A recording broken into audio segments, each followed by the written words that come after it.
You are what success looks like. Let's go. I believe in my heart is that black and brown males can graduate high school at 80, 90, and 100%. I believe that's possible. For a leader, you have to really have the will and the skill. People might have the will and then they get burnt out because they don't have the skill. Because it was by the grace of God that I was successful. When you put the right supports in place and you put a culture of love, I promise you the babies can do all things through Christ who strengthens them, right? Hey, you all, this is Pastor Still. Listen, I'm so excited about my friend's book, Dr. MarcK Abraham. Listen, make sure you get your hands on this book. I believe this book is going to be life-changing. We had such an awesome time with him at Kingdom Church. He did an excellent job speaking about the book, and I really believe that education can literally help break the back of that spirit that tries to stop us from learning. So make sure you get your hands on that. Good morning. Good morning. Good morning. Good morning. Good morning. Good morning. Good morning. Good afternoon. Good afternoon. Good afternoon. Good evening. Good evening. Good evening. Buenos noches. Buenos dias. Buenos tardes. Bonjour. Bon nuit. How you doing? How your mama them? How your auntie them? How your cousin them? Oh man, how your family them doing? What's going on, people? What's going on? What's good? What's good? What's good? Hey, family, it's 4:44. I'm sorry. It's 4:40 right now in California. It's 4:40 right now in California. Make sure you hit the like and the share button for me so we can get everybody here. So, because I know people on different, we are all over the place. But it's, I'm trying to stay consistent. But it's 4:40 easy. So if you don't know who this is, my name is Dr. MarcK Abraham. I'm the president and CEO of MEA Consulting Services, LLC, the fastest growing consulting company in the country. And I am the #1 success speaker in the world. And I'm so blessed to be here with my success family. Somebody said, what's the success family? This is a group of individuals that always win, always have success, always overcome, always figure out a way to make it through. This is some of the most amazing people in the universe. And I'm so blessed to be here with my family. Let me say this before I get started. Yesterday was pretty dope, man. I'm over here in Cali. And last time I came here, I went straight to the hotel, to the gym, to my speaking assignment, and I went home. But yesterday I was in the bed, and I was like, you know what? I'm gonna get up and go. I went out to the Hollywood Stars, to see the stars on the floor with all the Hollywood people and all of the celebrities, and it was cool. It was good. I mean, it wasn't what I thought it was going to be. For some reason, I thought it was going to be like, I don't know what I thought it was going to be, right? But it wasn't. I mean, it's literally stars on the ground, and it's like a downtown area, and with lights, and it looked like a Times Square, with all the lights. It looked like Times Square in New York City. It looks like Niagara Falls, Canada, with all the lights and stuff. It just got stars in the ground. I mean, there's really nothing that's like, you're like, what? I mean, it's pretty cool. I mean, if you like it, but it wasn't as, for some reason, I thought it was going to be something different. And then I'm walking down the street and it's late and I'm nervous because, when you think of Los Angeles and you think of Cali, we think of gangs. We think of Bloods, the Crips, so I'm walking around with my chain tucked in, right? I'm over here, got my head on a swivel, so I really can't enjoy it that much, because I'm looking around. You know, I got gang neutral colors on because I'm trying not to get got by the godders. So I'm sitting there walking, big as I am, I'm walking around like this. Don't get me, godders. You know, but it was cool. No, I wasn't that. I mean, it wasn't that amazing. I seen Bill Cosby's like star. I seen a couple people star. Now one kid, you know, I seen him. He was like, Jimi Hendrix. Oh my God. He looked at the star, got down on his knees, looked at it.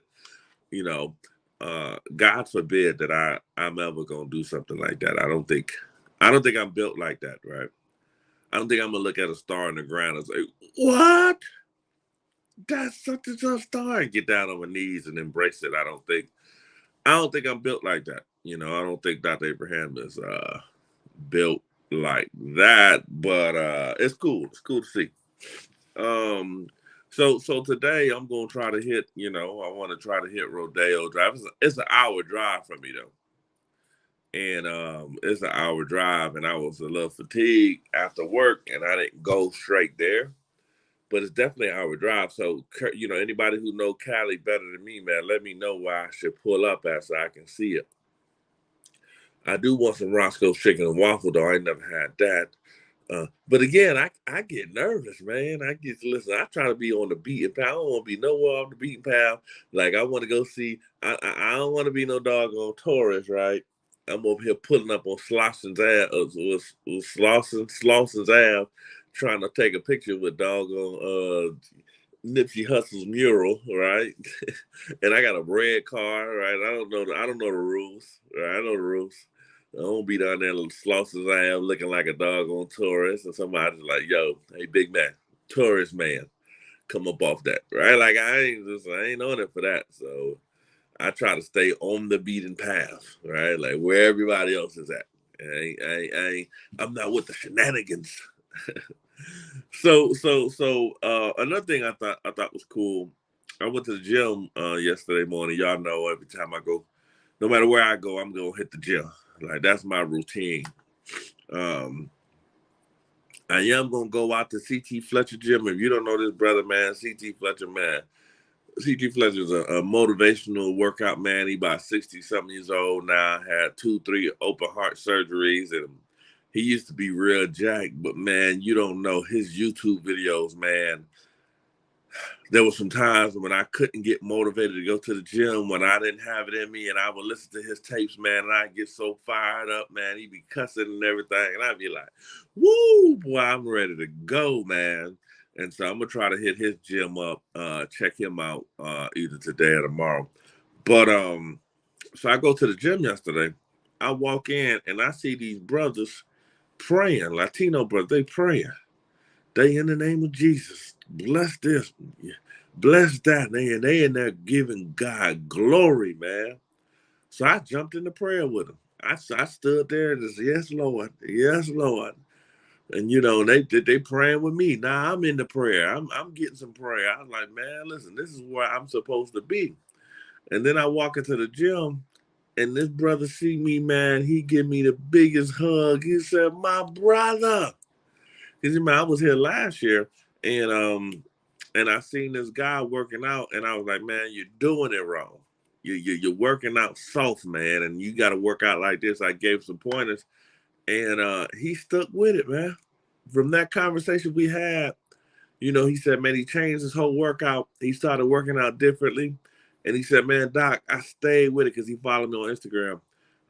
He said, I stayed with it, man. I ain't forget what you taught me, man. And we walked in, man. He said he down 25 pounds, gave me this biggest hug. And man, that just made my morning, man. That was love, man. So yesterday was a pretty cool, amazing experience. So I don't have that much time this morning, even though I know it's 4:48 a.m.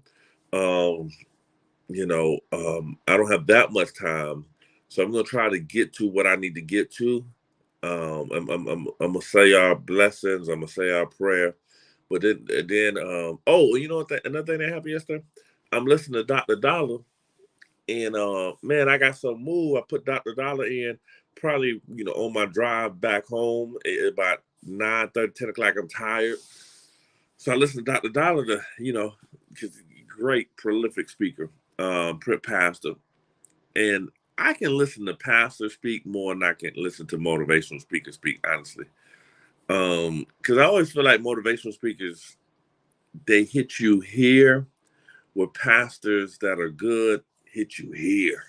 Like when I listen to motivational speakers, they hit you here. It's all surface. It's like love, But when you hear that man talk about what God and the power of God, man, that thing touched me all the way on the inside of my breastplate, right? So anyway, so I'm listening to Dr. Dollar, and he say this, man, and it really moved me. Because remember yesterday I was talking about I want to win, but you can't want to win beyond God. This brother got on there and talking about you can't want to have success, you know, go faster than God. I said, what you say, boy? It was just confirmation, y'all, that what we be talking about is spot on, and it's consistent with, because I didn't hear his tapes, I didn't hear his videos, right? I'm old school. I'm dating myself. I didn't hear his tapes back in the day, man. When I first got saved, we was on tapes. We was on tapes. We was on CDs, man. It's tapes and CDs, man. I would listen to the tape, play the tape, write down what he say, stop the tape, play the tape, rewind the tape. That's what we was on. I had to do that just so I could understand what was happening, man. I was trying, so I would write down every sermon. Truth be told, this is how I taught myself how to write. I taught myself how to write by writing down Dr. Dollar's sermon. I talk about it in my book. If you part of the Success Family, you ain't read my book yet, man. You missing a treat. But anyway, I my first year in college, I didn't know how to write, and so when I talk about being illiterate, the part of being illiterate is I didn't know how to write, right? So my first doggone class in ELA 1, I turn in the paper. I have a writing assignment, and I'm writing words like the DA. I'm talking about my. You might think I have a southern drawl now, boy. That southern drawl was thick, man. I'm talking about what's good, what's happening, all of that. So I had to write a paper, and I'm talking about the DA, what WAT, good GUD. Like that's how I wrote the doggone assignment in ELA 101. And I thought, like, it was like one pager, man. And then so the teacher, and I spent all night doing that. It wasn't nothing. I put some effort into that joint, right? And so I do that. I turn the paper in. Oh my goodness, that paper, has so much. That paper has so much red in it. I thought it was touched by the blood of Jesus, man. She marked that paper up so bad, and it was an F, and it wasn't like it was like F like this. It's an F. You ain't got to put the doggone. You don't have to put the doggone F that big on the paper. I know it's an F. You know it's an F. You ain't got to put F like I wasn't trying, man. She put the F so doggone big and then circled it. Bam! I'm looking like, Jesus. So I'm looking around to my other friends' papers like, like, did everybody get? Everybody must have got this grade because I know I'm bright. And man, I was the only one, man. I was the only one in the class with my white counterparts, man, that had that doggone F and had their paper marked up like that, man. And it was so hurtful. And then I had to pray to God, man. I went to God and I said, Lord, when I got saved, I said, Lord, I'm tired of feeling inadequate. I'm tired of feeling dumb. I'm tired of feeling stupid. And then when you pray to God and you give it to him, like you pray and you just give it to him, the way he gives you the answer and the way he take you to the destination, it blows your mind. Right. Like so, right now I'm still praying. Lord bless my business, but I'm still struggling. I didn't give it to him. That's why he asked me, why don't you trust me? I haven't given it to him fully, right? Because I'm still holding on to it, right? This is my baby, right? This is my NBA. That's my baby. So I'm holding on to her. Like, I got to look. The Lord, like, give it to me. I'm like, okay, let's both hold it. Let's both hold it. You're like, give me your company. I'm like, okay, you hold it and I hold it at the same time. We just gonna both hold it. I hold it. I hold it a little bit more than you hold it though. Let me just that's how I am with my company right now, right? I just gotta pray and give it to him. But when you pray and you give it to God, the way he takes you to the destination point, the way he gets you there, it's unfathomable. You couldn't make it up. We say, man, you can't make this up. You cannot make it up the way he gets you to the destination. The issue is give it to him and then trust him with it and then let him just have it. So I pray to God, Lord, I'm tired of feeling inadequate. I'm tired of feeling dumb. I didn't even know I can pray to God to teach me how to read and write. I didn't know you can pray for that. But I did because I didn't want to feel stupid, man. I would skip classes. I would skip classes. Every class that I had to write in, I would doggone drop it. The moment I seen writing assignment, I would drop the class because I didn't want them folks to call me dumb. I didn't want them folks to call me stupid, man. That was demoralizing when she wrote all that red on my paper, man. It was devastating. It devastated me, man. And so I'm in tears crying to God. So fast forward, I meet this Pastor Creflo Dollar. I didn't physically meet him. I just met him online. And he was talking, man. He used to wear these bad suits, man. He used to have these phenomenal, and I'm poor, man. I look at the man, I say, what? You could, because I thought like you get saved, you got to be poor, man. I thought you got to take a vow of poverty. So I said, you could be saved and make money? Oh, that's it. That's it. You got me hooked, Jesus.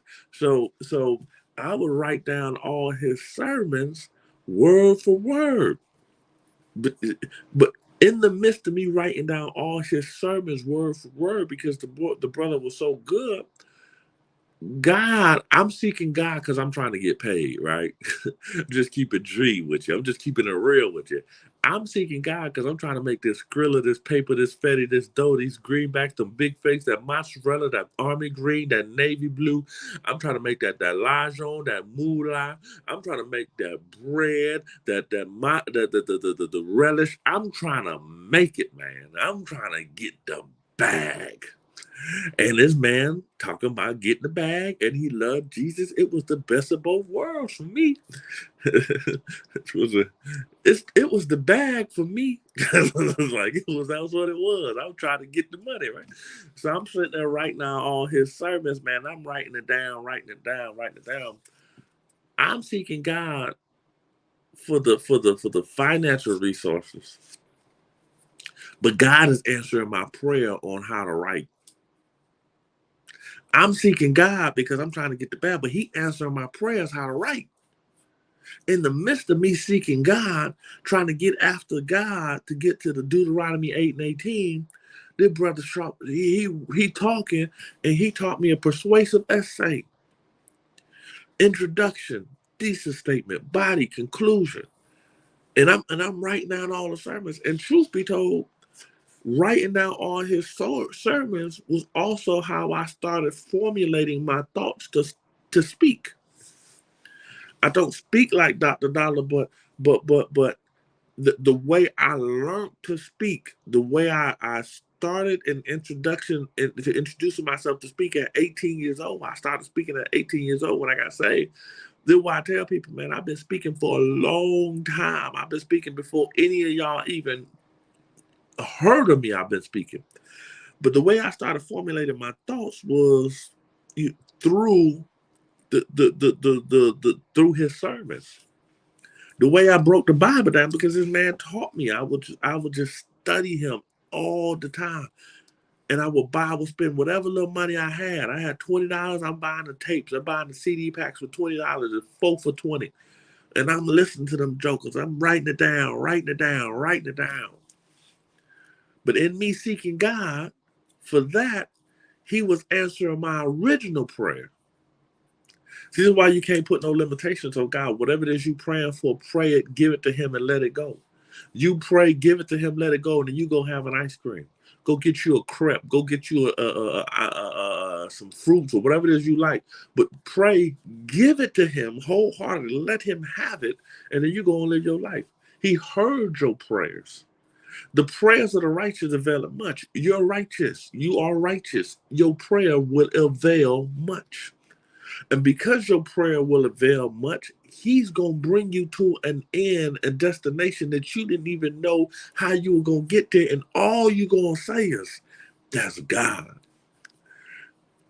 That's God. And people going to say, well, how you did it? God did it. You'll be singing like DJ Khaled. God did.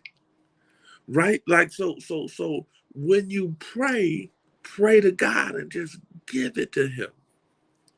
And man, you talking to a man who's illiterate coming into to high school. And when I say that, some people might say, you know, I had some fool tell me the other day, I wanted to slap their jaw.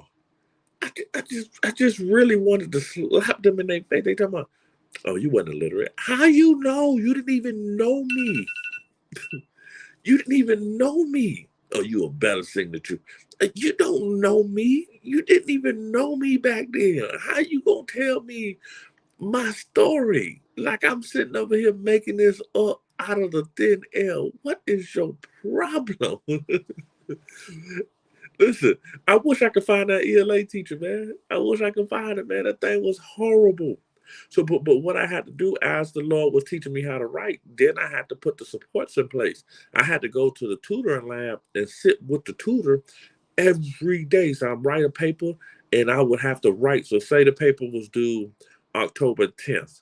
Oh, let's just say my birthday, October 13th, just so y'all forget. October 13th. Say the paper was due October 13th. I would read the syllabus and say the paper due October 13th. That means I had to have my paper written and turned into the tutor by September the 5th. Why? Because for me, it was going to take that many tries to get to October 13th. Like, so I had to see the paper, read the paper, understand it, and I had to work and get the paper turned in by September 5th, because when I take it to the tutoring lab, they had to work on it and give it back to me with the editors. In the tutoring lab, they give you suggestions. Back in college, they give you suggestions. You know, the editors I have now, they clean it up real nice. But I'm paying them now, you know. But they give you suggestions, and so this is what, you know, when let me just make this point, they give you suggestions, so you got to actually go back in and then work it out with them and bring it in. So I knew for me to get like a 2-page paper done, it was going to take me 4-5 tries just to get to the final product. And then when I got to my doctorate program, I realized I was doing it right the whole time. They said, listen, they said, when you read a masterpiece, when you read a wonderful paper, a dissertation or something that's just phenomenal, you think that person just created it and bam. Now, I have an award dissertation. Imagine this.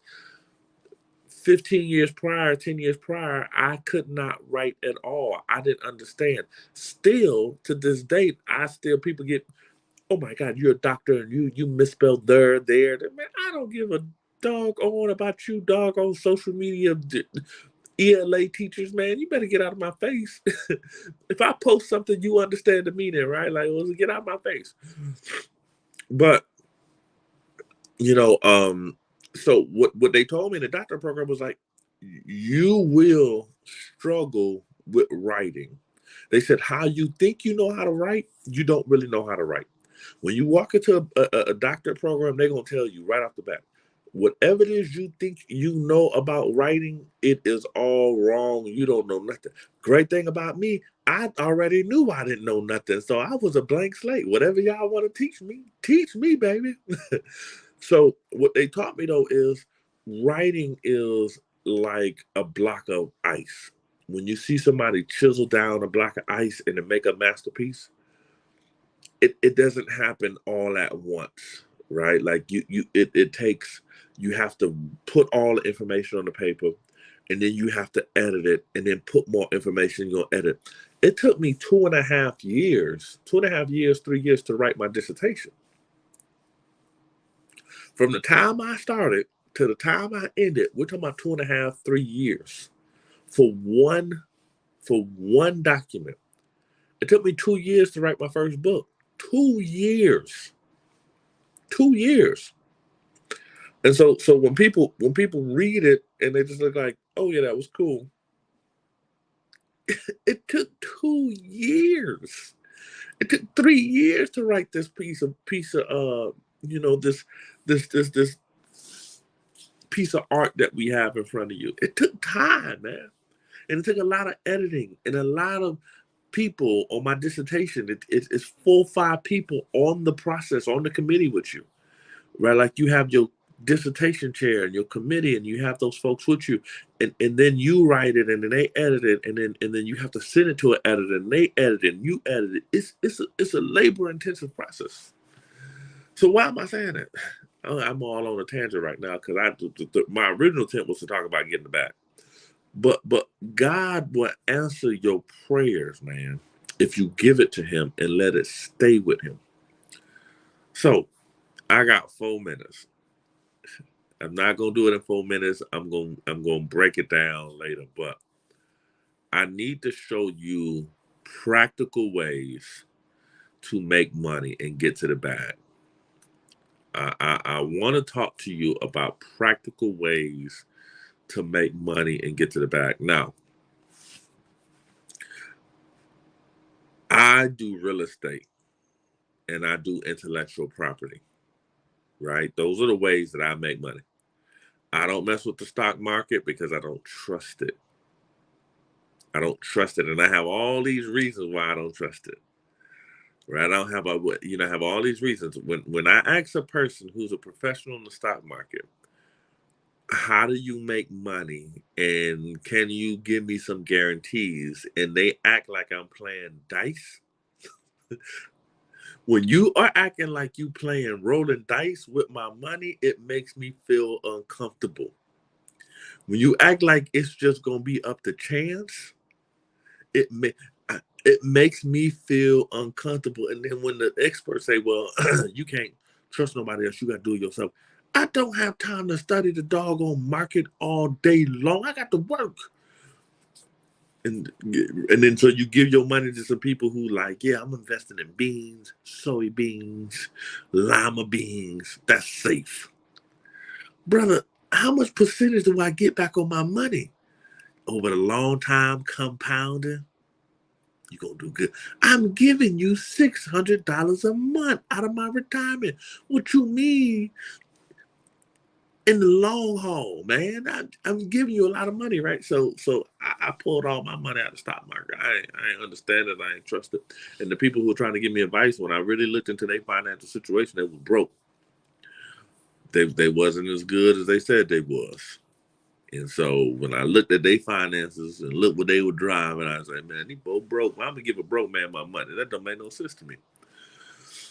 And then the percentage, like if somebody told you in the stock market that they can guarantee you they're gonna give you 10% a year annually, people will feel great on that. People feel like, wow, I'm getting 10% of my money.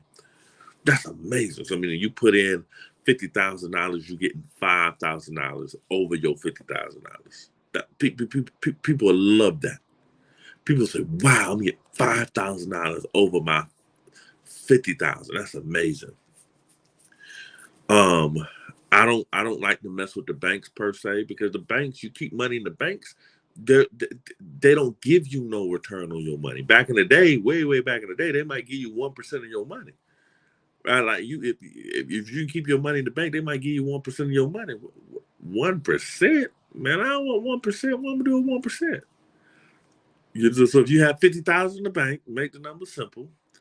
You'll probably make what, $1,000, I think, a month, $1,000 annually.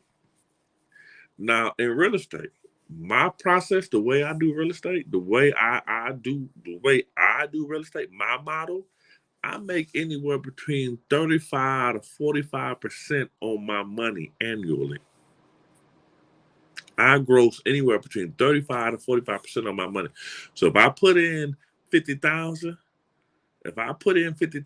what I'm gonna gross off that 50,000 is gonna be 35 to 45% on that money. It is a model that I have that my initial investment, I would get it back within 2.5 years every single time. I've been doing it for 10 to 12 years.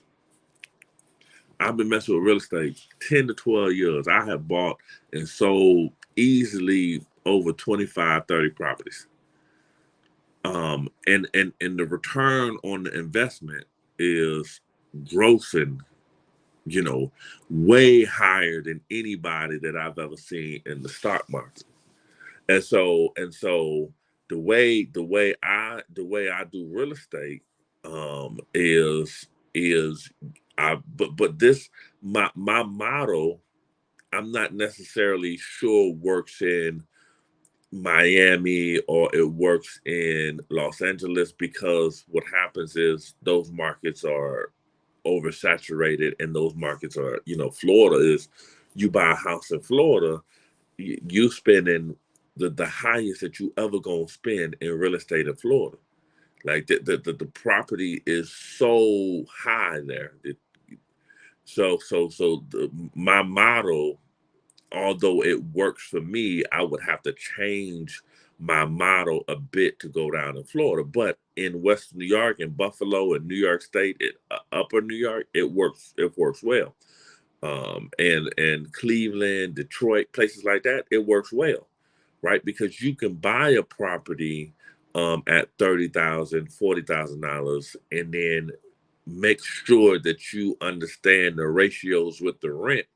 And with the rent, you can get the rent to the point where it's going to give you a high return. So when you see me and you're looking at me and you say, "Oh man, this brother just looked like he just," I always tell you, you have to have multiple sources of income, right? So with multiple sources of income, you have to understand how you have to invest your money in a way that it's going to give you a high enough return on your initial investment. Now, mind you, there is no 100% foolproof anything, but I'm batting at about 90%.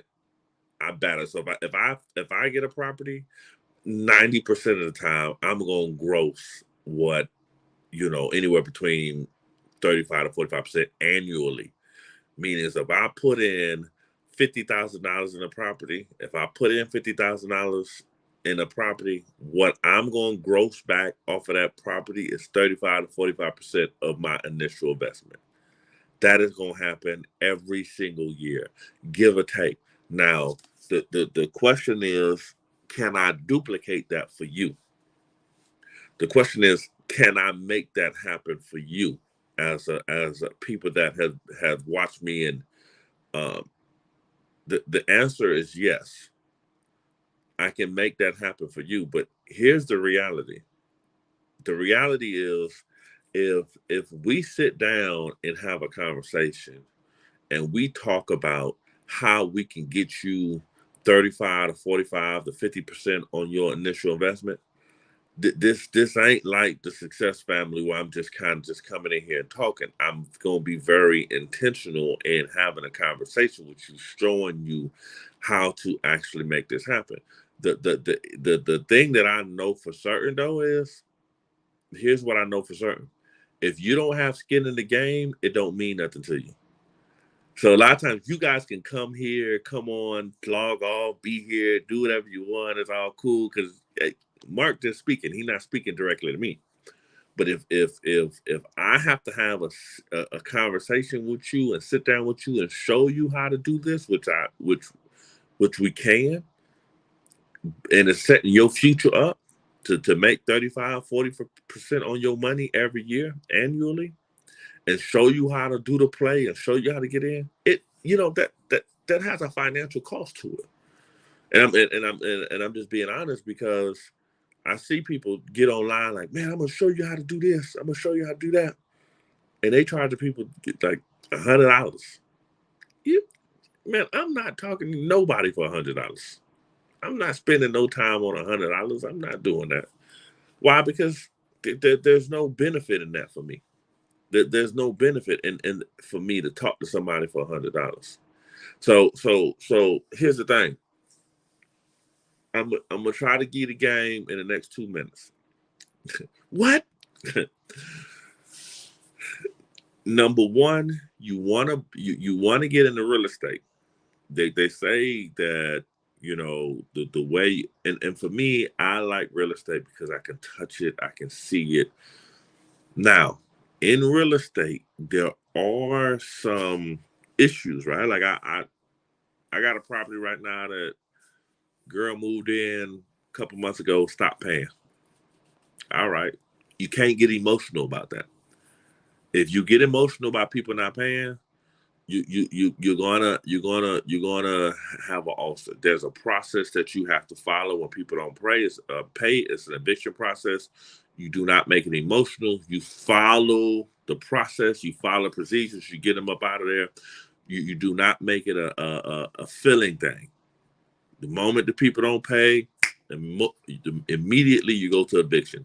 The moment you have a heart in this game, in the sense of, oh, you want to listen to somebody's sob story? Every tenant in the last doggone 14, 15 years, however long I've been doing this, they all have a sad story. They always have an issue. They always, somebody, mama them, auntie them, cousin them, had an issue.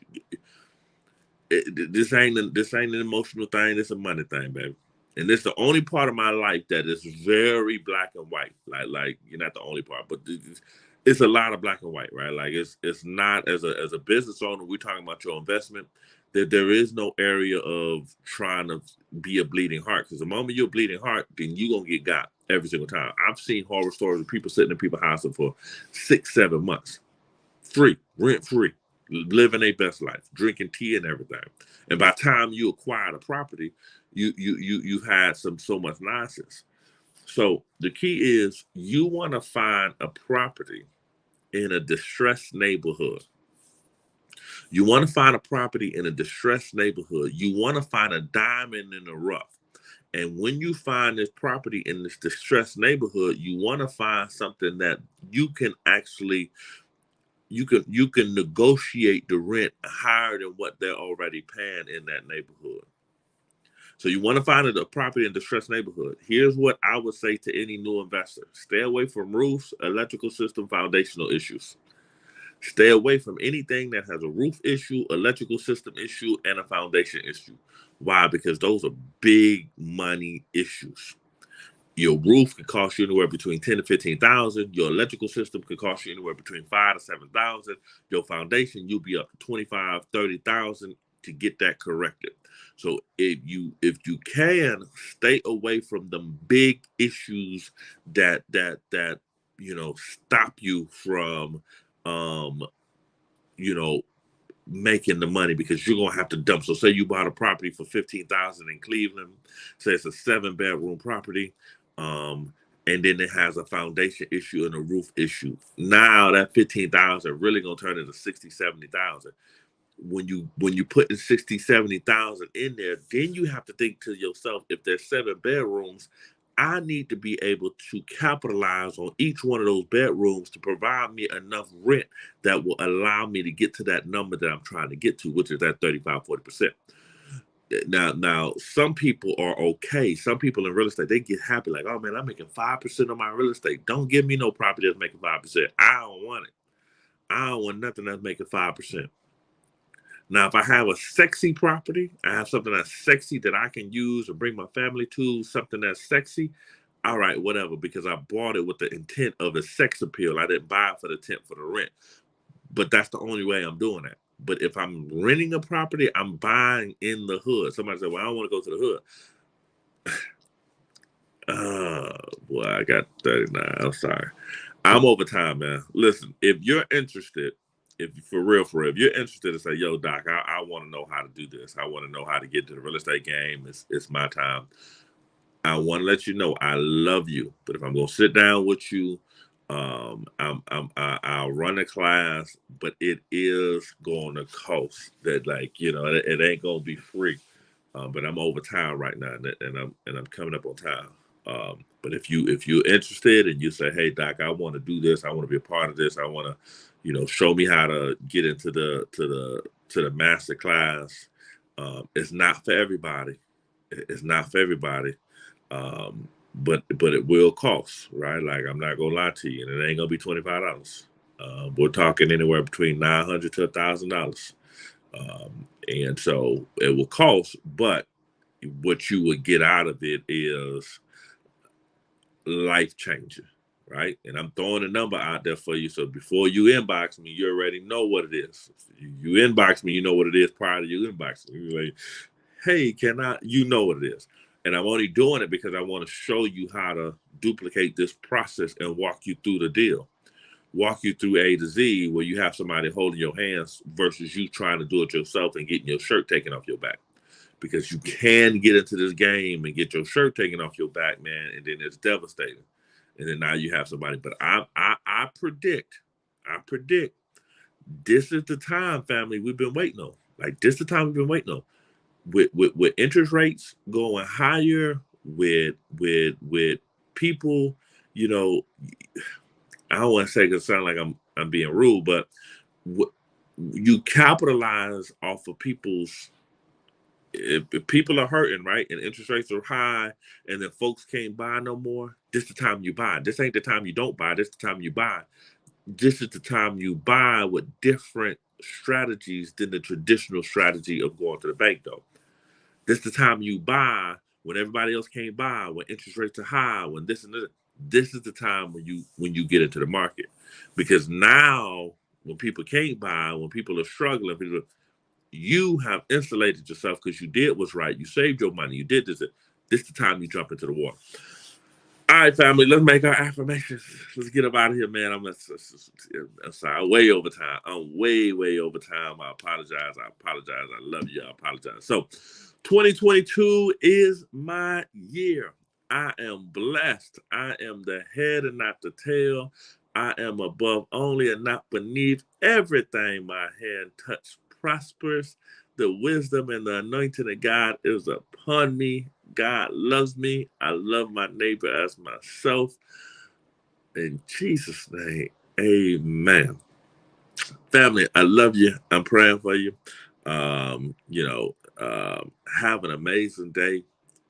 This is your year. This is still your year. Y'all know what it is. You know, your boy got about 9 more days to his birthday till it's time to turn up. All right, this is Dr. MarcK Abraham, #1 success speaker in the world. I call myself the success speaker because I teach you how to always have success no matter where you're at. Have a great day. Love you. Peace.